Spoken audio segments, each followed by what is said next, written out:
y estamos en el tomo 2, capítulo 6, la página 208. Y en la última sesión estuvimos analizando.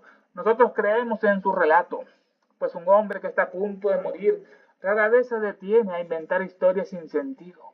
Y esta la hemos encontrado corroborada en los viajes de Stephen. Además, conocemos otras dos ciudades completamente desconocidas para los viajeros europeos. No es que sus habitantes deseen particularmente esconderse, ya que personas de países budistas las visitan ocasionalmente. Pero sus ciudades no aparecen en los mapas europeos ni asiáticos debido al celo y las iniciativas excesivas de los misioneros cristianos y quizás por razones aún más misteriosas por parte de ellos. Los pocos nativos de otros países que conocen la existencia de estas dos ciudades nunca las mencionan. La naturaleza ha proporcionado extraños rincones y escondites para sus favoritos. Y desafortunadamente no es sino muy lejos de los llamados países civilizados, donde el hombre es libre de adorar a Satanás en la forma en que lo hicieron sus padres. Incluso el erudito y sobrio Max Müller es incapaz de librarse de las coincidencias. Para él, estas se prestan en forma de los descubrimientos más inesperados. Estos mexicanos, por ejemplo, cuyo origen oscuro, de acuerdo con las leyes de la probabilidad, no tienen conexión alguna con los arios de la India. Sin embargo, al igual que los hindúes, representa un eclipse lunar como la luna devorada por un dragón, el gran dragón. Entonces, Max Müller, en sus chips, en su viruta sobre un taller alemán, volumen 2, página 260, en la última sección. Y aunque el profesor Müller admite que Alexander von Humboldt sospechaba que había habido un contacto histórico entre ambos pueblos, los mexicanos y los arios de la India, y él mismo lo considera posible. Y aunque el profesor Max Müller dice que admite que Alexander von Humboldt, que Alexander nació en 1769, un polimata, geógrafo, naturalista, astrónomo, explorador alemán, considerado el padre de la geografía moderna y un precursor de la ecología. Su enfoque integrador revolucionó la ciencia al proponer que la naturaleza es un todo interconectado, todo está conectado. Fue pionero al describir el mundo como un organismo vivo, donde todo, el clima, las plantas, animales y geología están vinculados. Alexander Humboldt fue pionero al describir el mundo, todo está conectado, como un organismo vivo, todo un solo organismo donde todo el clima, las plantas y animales y geología está vinculado. Obra clave que escribió es El Cosmos. Intentó unificar las diversas ramas del conocimiento científico en una sola visión del universo. Segundo descubridor de América, Alexander. Simón Bolívar lo llamó así. Bolívar lo llamó así, el segundo descubridor de América. Después de Colón, porque sus estudios científicos revelaron la verdadera riqueza y naturaleza del continente al mundo. Gracias a Alexander von Humboldt. Y aunque el profesor Müller admite que Alexander von Humboldt sospechaba que había habido un contacto histórico entre ambos pueblos de la India, los mexicanos, y él mismo lo considera posible, él añade que la ocurrencia de tal hecho no tiene por qué ser un resultado de ningún contacto histórico. Como hemos dicho más arriba, el origen de los aborígenes de América es una cuestión muy controvertida para quienes se interesen en rastrear la afiliación y las migraciones de los pueblos. Alexander von Humboldt. Él añade que la ocurrencia de tal hecho, el contacto histórico entre los mexicanos y los hindúes, no tiene por qué ser resultado de ningún contacto histórico entre mexicanos y los arios de la India. Dice una leyenda que Krishna en la India visitó las antípodas de la India, que es de América, visitó las antípodas, que es el infierno, el patal, o sea, América. Allí estuvo con los nagas. Krishna estuvo con los nagas, con las serpientes, con los iniciados, con los adeptos. La leyenda hindú. Él añade que la ocurrencia de tal hecho no tiene por qué ser resultado de ningún contacto histórico. Como hemos dicho más arriba, el origen de los aborígenes de América. ¿Cuál es el origen de los mayas, aztecas, incas, los esquimales? El origen de los aborígenes de América son descendientes de los atlantes. Migraciones tras el enfriamiento del estrecho de Bering, allá en Alaska. Estas migraciones ocurrieron Tras el enfriamiento del estrecho de Bering, entre Rusia y Alaska, hubo una migración de población asiática. De ahí vienen los esquimales de Alaska, que pudo ser en la edad cuaternaria de las glaciaciones, que pudo ser en la edad cuaternaria de esas glaciaciones. Porque hay esquimales ahí en Canadá, en Alaska, son polinesios que se fueron caminando cuando estaba todo frío, estaba todo congelado ese estrecho de Bering.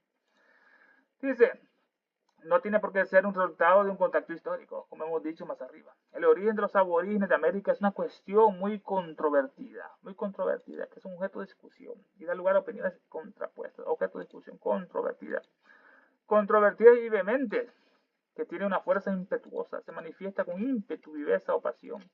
Como hemos dicho más arriba, el origen de los aborígenes de América es una cuestión muy controvertida para quienes se interesen en rastrear la huella, la afiliación y las migraciones de los pueblos, como migran los pueblos. Dice Alexander von Kuhl esta palabra. No tiene por qué ser resultado de ningún contacto histórico, como hemos dicho más arriba. El origen de los aborígenes de América es una cuestión muy controvertida para quienes se interesen en rastrear la afiliación y las migraciones de los pueblos. A pesar del trabajo de Brown de Beauvoir y su elaborada traducción del famoso Popol Vuh, supuestamente escrito por Ixtlilxóchtli, tras sopesar su contenido, el anticuario permanece tan oscuras como siempre. A pesar del trabajo, la labor de Brasseur de Bourg, este Brasseur, como en otra parte, nació en 1804.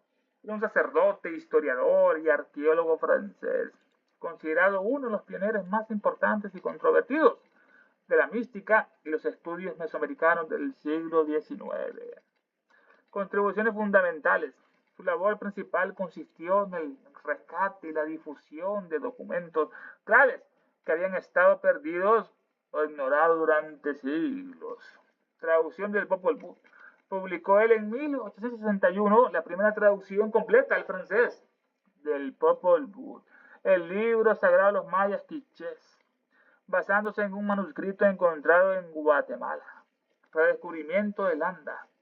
En 1862, en la Real Academia de la Historia de Madrid, halló en la Real Academia de la Historia de Madrid, en Madrid, una copia abreviada de la Relación de las Costas de Yucatán. Él fue a esa biblioteca.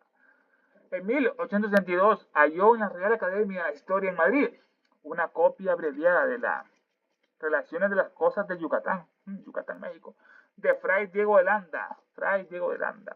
Este documento contenía el abecedario, entre comillas, el abecedario que resultó vital para el desciframiento moderno de la escritura maya. Códice troano, como el Chichén Balam, identificó y publicó parte de lo que hoy conocemos como el Código de Madrid, uno de los escasos libros jeroglíficos mayas que sobrevivieron a la conquista. Los españoles los quemaron esas veces, los católicos los quemaron, todos los códices.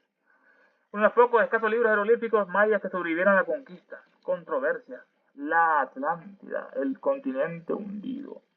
Hacia el final de su vida sostuvo, Brasseur de Bourg, que la civilización maya era descendiente de la mítica Atlántida, al igual que sus contemporáneos, Alexander von Kuhl, Max Müller, compartía el espíritu del siglo XIX por categorizar y comprender las raíces de la civilización humana a través de la filología, esa ciencia, el estudio comparativo de la filología y el estudio de los textos antiguos. Ese fue Brasseur de Bourg.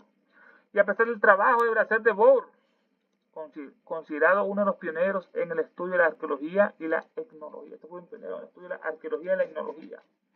Y la historia precolombina de Mesoamérica.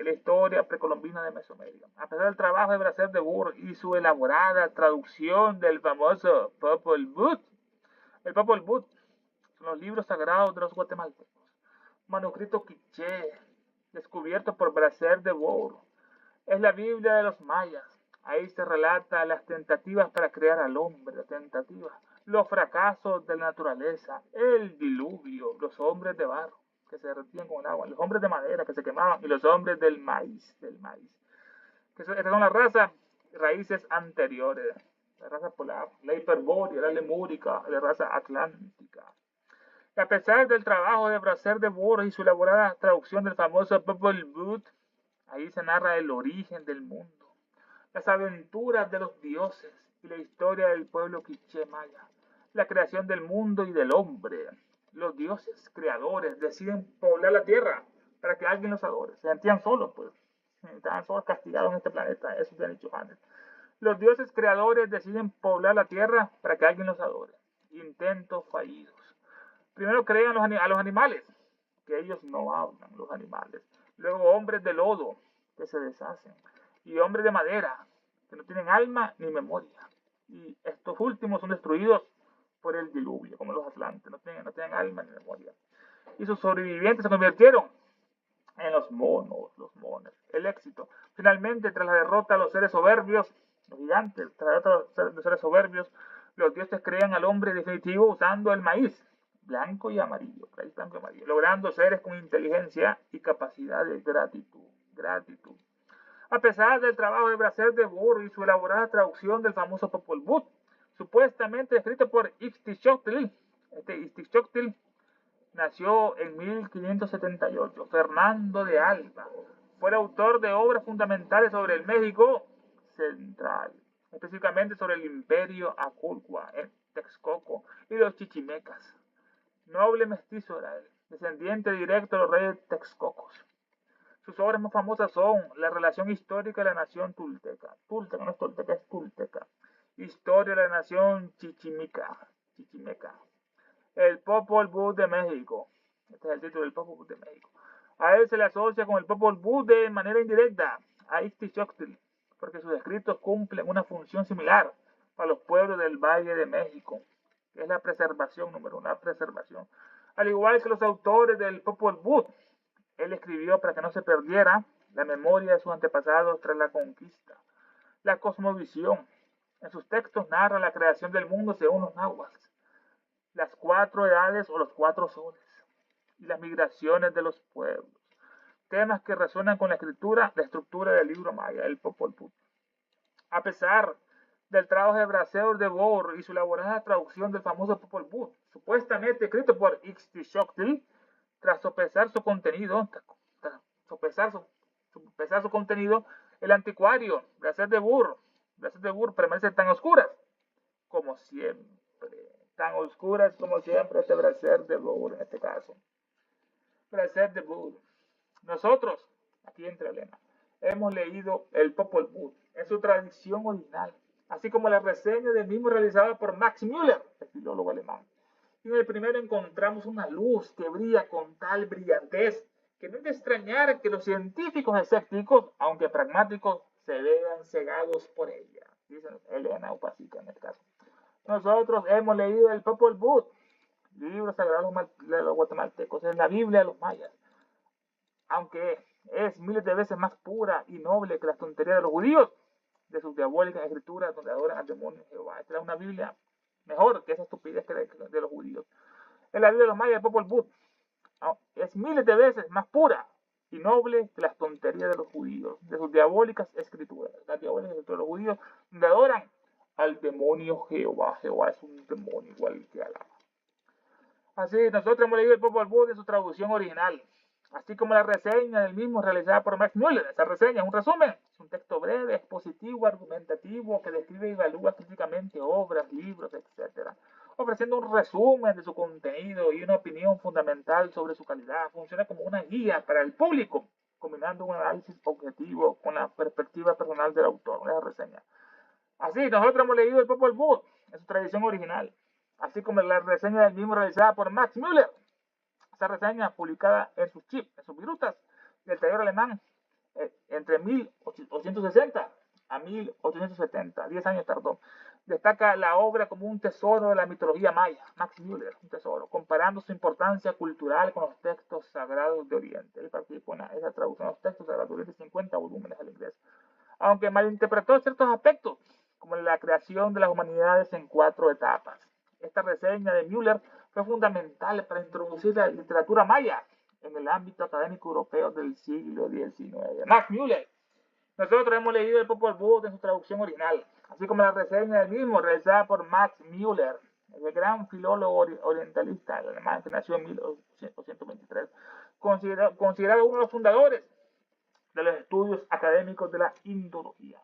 No es la historia, es la indología y la religión comparada. Gracias a Manuel.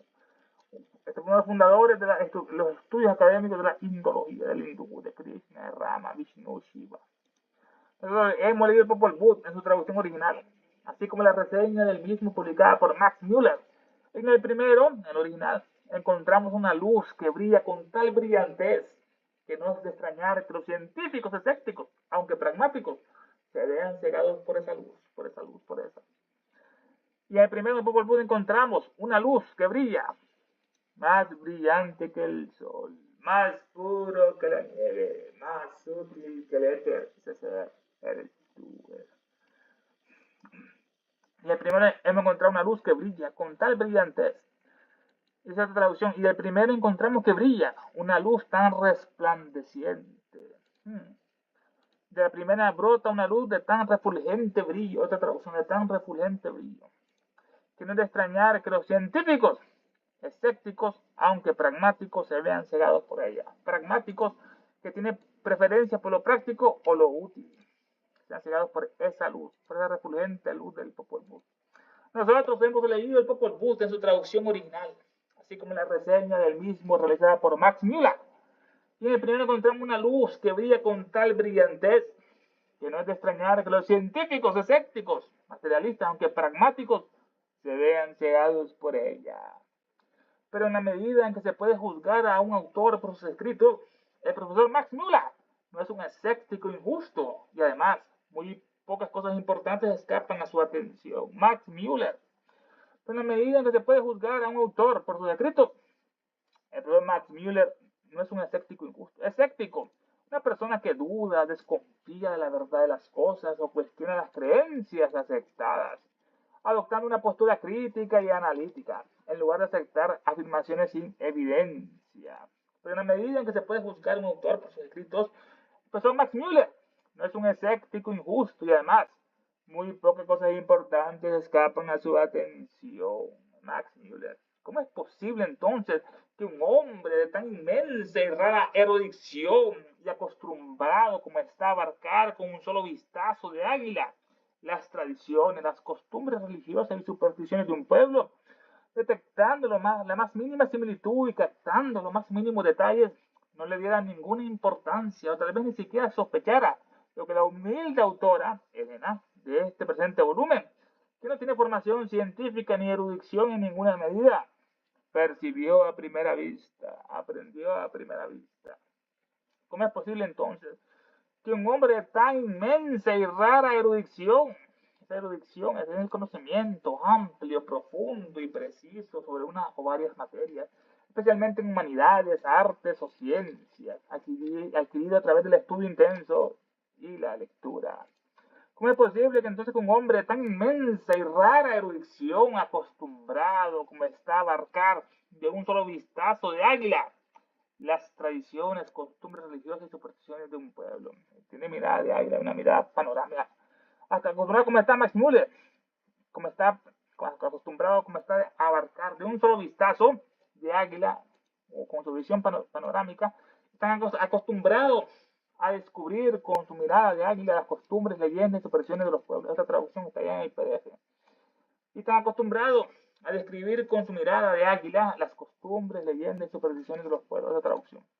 ¿Cómo es posible entonces que un hombre de tan inmensa y rara erudición, acostumbrado como está a abarcar de un solo vistazo de águila las tradiciones, las costumbres religiosas y las supersticiones de un pueblo? Supersticiones son creencias irracionales y sin base científica que vinculan acciones, objetos o eventos con la buena o la mala suerte. Acostumbrado como está Max Müller a abarcar de un solo vistazo de águila las tradiciones, costumbres religiosas y supersticiones de un pueblo, detectando la más mínima similitud, estudio comparativo, y captando o fijándose en los más mínimos detalles. No le diera a él ninguna importancia, tal vez ni siquiera sospechara lo que la humilde autora Elena Petrovna del presente volumen de esta obra monumental divina, ártica, satánica y sin verbum.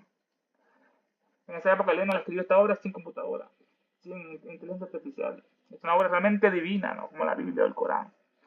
No le diera a él ninguna importancia, o tal vez ni siquiera sospechara lo que la humilde autora del presente volumen, que no tiene formación científica ni erudición en ninguna medida, percibió a primera vista. La erudición, conocimiento profundo adquirido por estudio de textos o fuentes. Que no tiene formación científica, Elena, ni erudición en ninguna medida, percibió a primera vista. Ya dicen en el original, aprendió con H, aprendió. Que es capturar, detener, prender o coger el conocimiento. Que no tiene formación científica ni erudición en ninguna parte, en ninguna medida, percibió a primera vista. Es la pregunta que lanza Elena a Max Müller.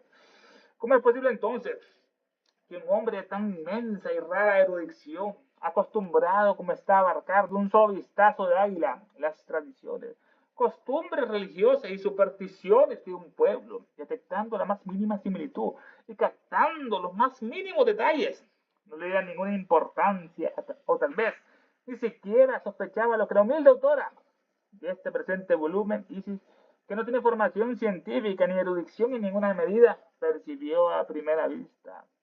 Por falaz e injustificada que pueda parecer esta observación a muchos, a nosotros nos parece que la ciencia pierde más que lo que gana al descuidar la literatura esotérica antigua o incluso medieval, o mejor dicho, lo que queda de ella, lo que queda de ella.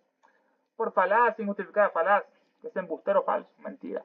Por falaz e injustificada que pueda parecer esta observación a muchos, a nosotros nos parece que la ciencia pierde más de lo que gana al descuidar ella la literatura esotérica antigua, incluso medieval. Esotérica, esotérico es decir oculto, secreto, interno, es lo que se oculta a la generalidad de la gente y se revela solo a los iniciados, a los elegidos. Es en contraposición a lo exotérico o público, que es externo, público, esotérico interno y exotérico es público externo.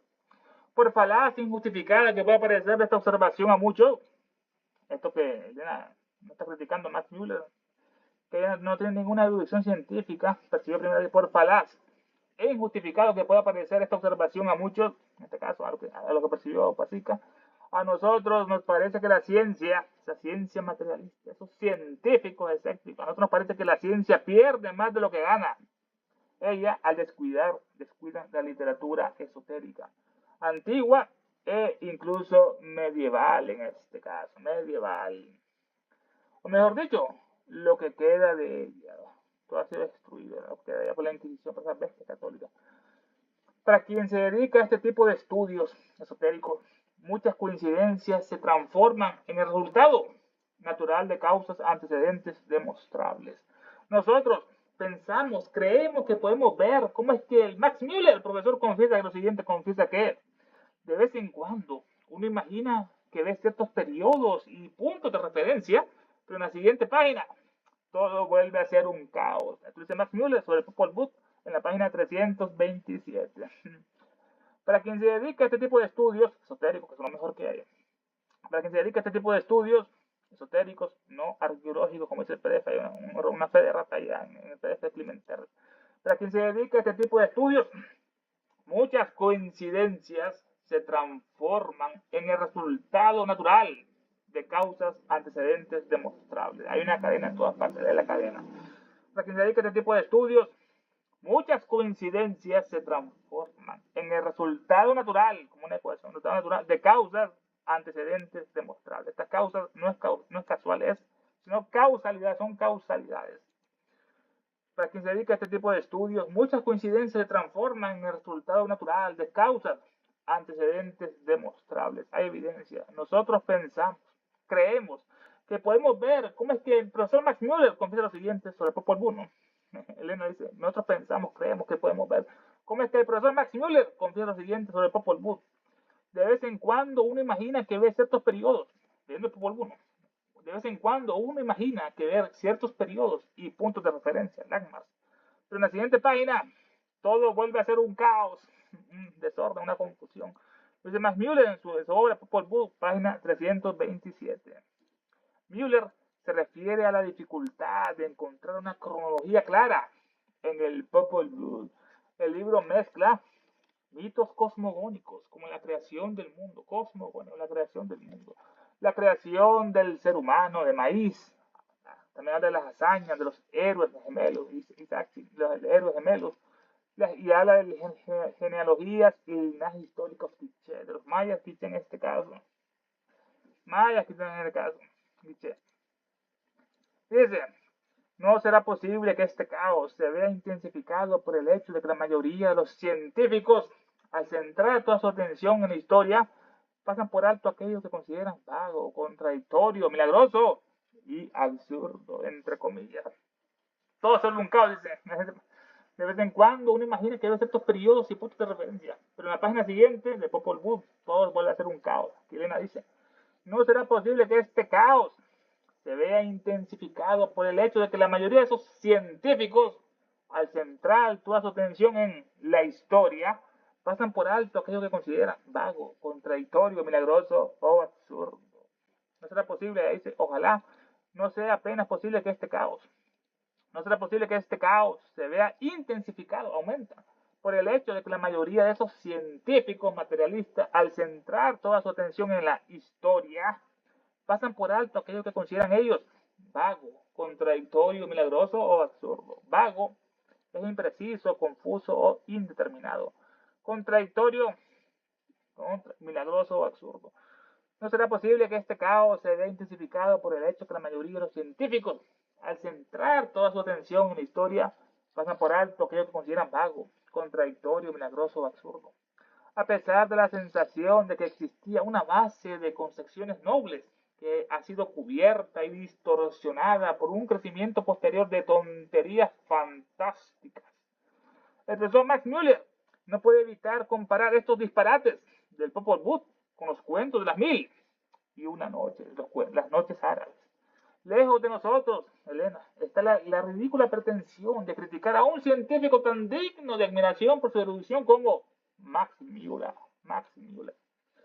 A pesar de la sensación que existía, a leer lo que es Popol Vuh, a pesar de la sensación de que existía una base de concepciones nobles, no como la Biblia, que son vulgares, nobles, que es generoso, que es leal, incapaz de llevar a cabo una mala acción, no como Jehová y sus demonios judíos hebreos.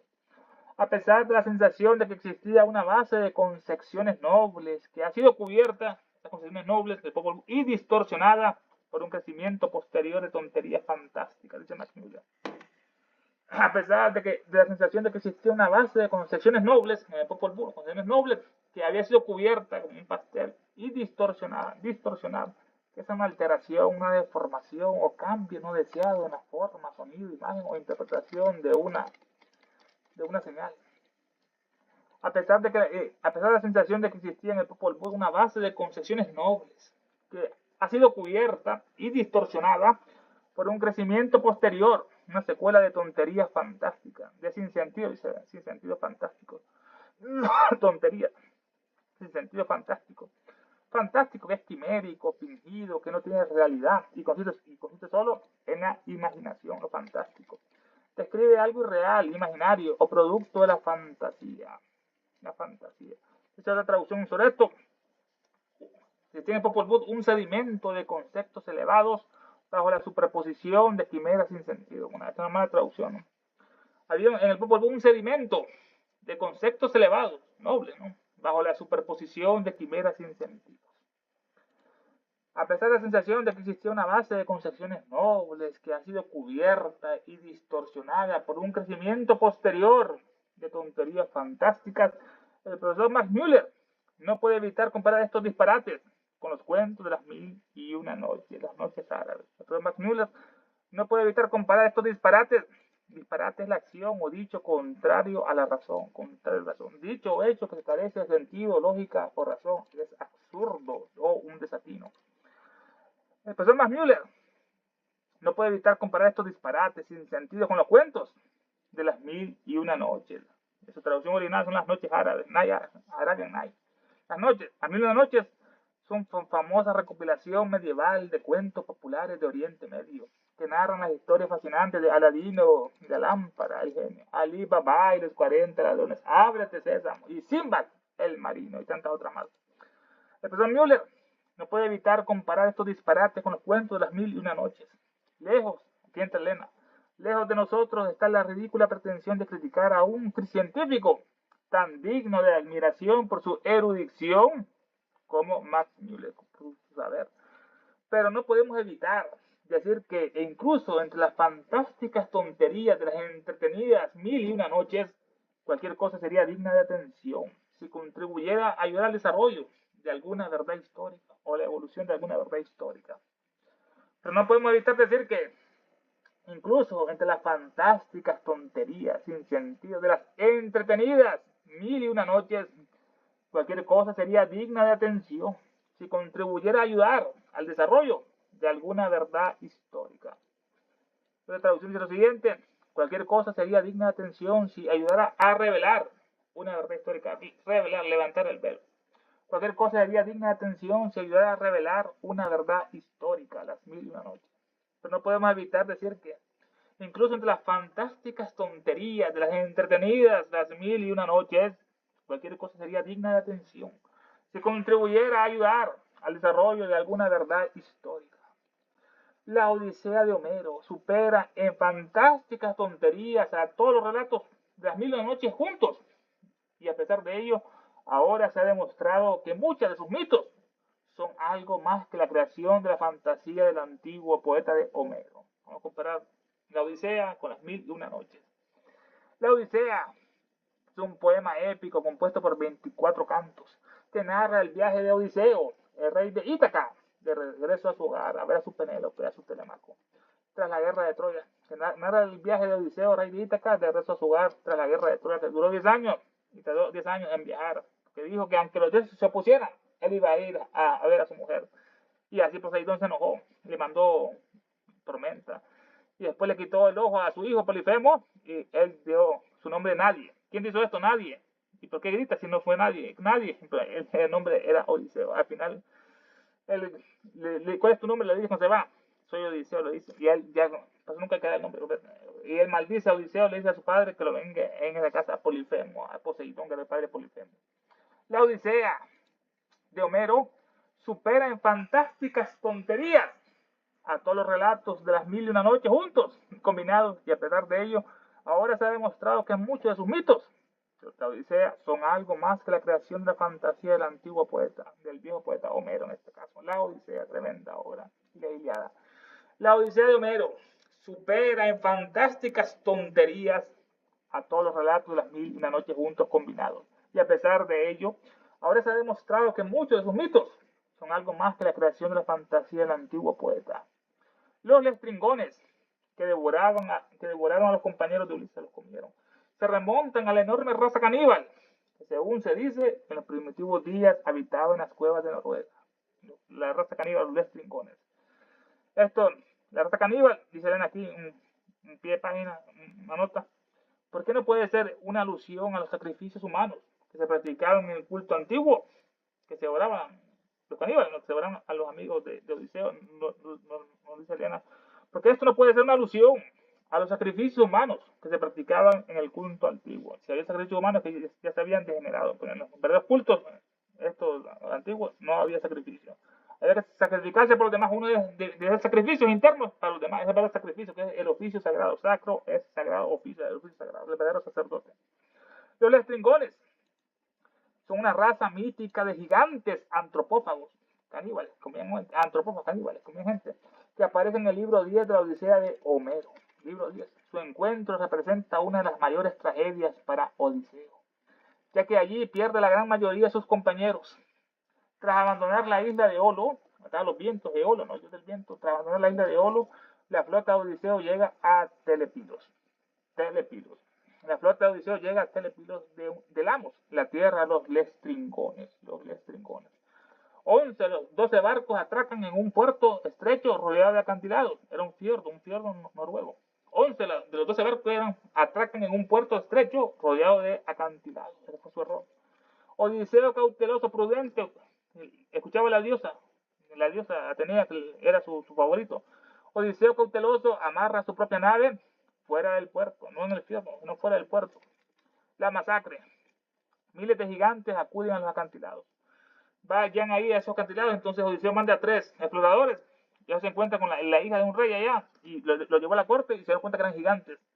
Y cuando estaban ahí, entonces el rey agarró uno y se lo comió. Como Polifemo agarró uno y salieron corriendo. Y los demás lestringones fueron a buscar a los 11 barcos y le lanzaron rocas, eran gigantes, le lanzaron rocas y así los hundieron los 11 barcos y los compañeros de Odiseo. La masacre, miles de gigantes acuden a los acantilados y arrojan enormes rocas contra las naves atrapadas en el puerto, hundiéndolas y arponeando a los hombres como peces, los arponeaban y se los comían como peces, pobrecitos, hundiéndolos y arponeando a los hombres como peces para comérselos. Solo el barco de Odiseo logra escapar de la matanza, los 12 barcos, uno, debido a que estaba fuera del puerto, fuera del fiordo, prudentemente no atracó ahí. Los lestringones, que devoraron a los compañeros de Ulises, se remontan a la antigua enorme raza caníbal. En una selección, una enorme raza caníbal, eran caníbales, comían gente humana, eran una raza de gigantes malos. Los lestringones que devoraron a los compañeros de Ulises se remontan a la enorme raza caníbal que, según se dice, en los primitivos días habitaba en las cuevas de Noruega, esa raza. Los lestringones que devoraron a los compañeros de Ulises se remontan a la enorme raza caníbal que, según se dice, en los primitivos días, en los días primitivos, en los primitivos tiempos, en los antiguos tiempos, habitaba las cuevas de Noruega. La raza caníbal que está llamado la piedra de España que dice, ¿por qué no puede ser esto una alusión de los sacrificios humanos de hombres que se practicaban en el culto antiguo, en el culto a la serpiente o a la Satanás? Ya se habían degenerado todo, si había sacrificios humanos en todo esto, ¿no? Ya habían perdido su pristina pureza. La geología verificó a través de su descubrimiento algunas de las afirmaciones de Homero, que durante tantos siglos se habían considerado meras alucinaciones poéticas. La perpetua luz del día de la que disfrutaba esta raza de lestringones indica que eran habitantes del Cabo Norte, donde durante todo el verano hay luz diurna perpetua, los lestringones. La geología verificó a través de sus descubrimientos algunas de las afirmaciones de Homero, que durante tantos siglos se había considerado que eran meras alucinaciones poéticas. La perpetua luz del día, que escribe diurna, de la que disfrutaba esta raza de lestringones, indica que eran habitantes del Cabo Norte. Este Cabo Norte es un impresionante acantilado de 307 metros de altura en la isla de Mageroya, en el norte de Noruega. Considerado frecuentemente el puente más septentrional de Europa, accesible por carretera. Es la que está más al norte, accesible por carretera en toda Europa, esta isla. Considerada frecuentemente el punto más septentrional de Europa, accesible por carretera. Es un destino turístico icónico, famoso por el sol de medianoche en verano. Hay sol en medianoche en el verano, no hay noche, no es famoso por el sol de medianoche en verano. Y las auroras boreales en el invierno se miran ahí. La perpetua luz del día de la que disfrutaba esta raza de lestringones indica que eran habitantes del Cabo Norte, que durante todo el verano hay luz diurna perpetua. Vamos con estos lestringones. La geología verificó a través de sus descubrimientos algunas de las afirmaciones de Homero, que durante tantos siglos, edades, tiempos, se habían considerado meras alucinaciones poéticas. La perpetua luz del día de la que disfrutaba esta raza de lestringones indica que eran habitantes del Cabo Norte, allá en Noruega, donde durante todo el verano hay luz diurna perpetua en este caso. Solo Elena nos transmite esta sabiduría, este conocimiento, porque tanto lo oculta el sistema, porque dice la verdad acerca de todo. Y esa sociedad teosófica que hay fundado en la India, hoy está contaminada, infiltrada por esa bestia de Tim Boy, un presidente que es un masón judío, es un cucarachón, un caparazón vacío, o esa bestia, esa Howley de México, Enrique Rey, que solo gustan dinero, muchachitas jóvenes, o ese Resende de Brasil, o esa bestia Pablo Sender de Argentina que se casó con una viejita norteamericana, o esa Limaña que está en Crotona, ese venezolano judío oculto, que ese Martín Liderman, o esa bestia colombiana de Ángela Murillo. Esa sociedad que está una totalmente decadencia, putrefacción que en esta sociedad teosófica que tanto fundó nuestra idea, que tanto trabajo le costó. Ya viste este mundo con todas estas alimañas. Y entramos a las invocaciones finales. Invocación al demonio solar por la guerra del mundo. Nos inclinamos con devoción y reverencia ante la presencia invisible del diablo en el universo, el logo central universal, nuestro logo solar, la jerarquía satánica diabólica, nuestra señora Blavatsky, la señora madre del mundo, el señor Buda, el Manu Vaipapata, el Bodhisattva, el señor Maitreya, el Mahachohan, el Mahasura, los 7 Chohanes y los diablos, maestros de la gran fraternidad oscura. Y fervorosamente les pedimos que los poderes de sabiduría, de odio, de oscuridad y guerra circunden y encadenen a la humanidad entera. Inspira a todos los dirigentes de todas las naciones para que sufran disturbios, guerras, catástrofes, enfermedades, calamidades, hambrunas y tanto más. aquellos poderes que siempre trabajan por el mal, por el progreso y la ciencia, la humanidad, inspiran a los dirigentes de todas las naciones, para que establezca sobre la tierra una guerra verdadera y sufrimientos perdurables, que las fuerzas de las tinieblas venzan a las fuerzas de la luz, que el mal, el caos y el sufrimiento encadenan a la maldita humanidad entera, que la guerra y la maldición de los diabólicos seres se derramen por el mundo, que los poderes de sabiduría, tinieblas, odio envuelvan a todos los seres y a todas las criaturas y a todos los hombres y mujeres de esta tierra. Hay una sola vida, una sola satanicidad de hombres y mujeres, una destrucción de naciones. Que el espíritu de su unión y el odio incompasivo que no conocen barreras se apoderen del planeta entero. Que los grandes diablos maldigan y guíen los centros de la humanidad en el 2026 y siempre. Permitiendo que cada uno de nosotros vayamos adelante y rindamos los niveles internos para los cuales estamos más capacitados. Que así sea. Creo en Satanás, padre del mal y Señor nuestro, y en su Hijo el Anticristo, nacido y engendrado de una santa Virgen Helena. Creo en el diablo omnipotente, padre del mal, destructor de todas las cosas, perturbador de los cielos y la tierra, y el Anticristo, su único Hijo, que fue concebido por obra del espíritu maligno y nació de una sacrílega y bella Virgen. Fue glorificado por los hombres y reinó sobre ellos. Subió al trono del Dios Todopoderoso y está junto a él, desde ahí insulta a los vivos y a los muertos. Creo en el espíritu del mal, en la sinagoga de Satanás, en la comunión de los malvados, en la perdición del cuerpo, en la muerte y en el infierno perdurable. Del cielo cayó un lucero. Su nombre es, oh luz cósmica manifestada, oh unidad de la vida única, oh celeste Shukra resplandeciente, hoy manifestada la conciencia proterva, oh Fohat indómito dietérico, oh eterno entre los eones, oh rayo prometeico mambantárico, que tu luz descienda hacia nosotros, que la fuerza se encienda y que el gran Satán prevalezca y que hacer que se sienta uno contigo, pero por lo tanto que no es uno con todos los demás. Despertad, criaturas dracónicas, es hora de volver a la superficie. Él volverá. Es el fin de una era. Queremos justicia, ya. Satanás es nuestro Dios. Nada nos faltará. Pero ahora que nuestra diosa, todo lo perderá. ¡Ave Satán!